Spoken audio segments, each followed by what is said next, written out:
நாளை மறுமையில் வருவான். நாளை மறுமையில் வருவான். அரசர்களுக்கெல்லாம் அரசனாக இருக்கிற அஹ்கமுல் ஹாக்கிமீன், நீதமானவர்களுக்கெல்லாம் மிக நீதமானவனாக இருக்கிற அல்லாஹ்வுடைய சன்னிதானத்தில் வருவான். அன்புக்குரிய சகோதரர்களே, அவன் வருவான். யா அல்லாஹ், இந்த மனிதன் என்னுடைய மானத்தையும் மரியாதையையும் அடுத்தவர்களுக்கு முன்னால் வெளிப்படுத்தினான். யா அல்லாஹ், இவன் என்னை கேவலப்படுத்தினான். யா அல்லாஹ், இவன் இந்த உலகத்தில் என்னை தலைகுனிய வைத்தான். யா அல்லாஹ், இவனை நீ தண்டித்து விடு, இவனுடைய நன்மைகளை தந்து விடு என்று அல்லாஹ்வுடைய சன்னிதானத்தில் அந்த நீதிமன்றத்தில் அவன் வழக்கு தொடுப்பான்.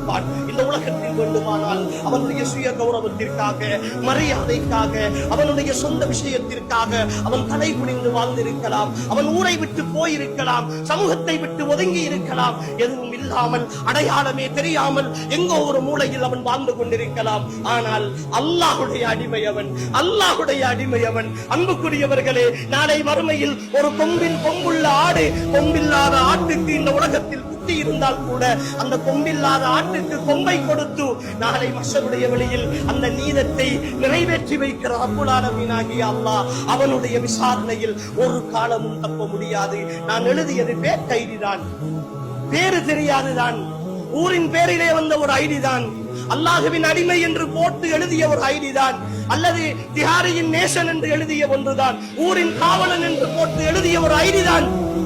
அன்புக்குரியவர்களே, அல்லாஹ்வுக்கு தெரியாமல் இல்லையே, என் ரகசியங்கள் தெரியாமல் இல்லையே, நான் எந்த இடத்தில் இருந்து யாரை பற்றி எப்படியான வாசகங்களில் எழுதினேன் என்பதை தெரியாமல் இல்லையே.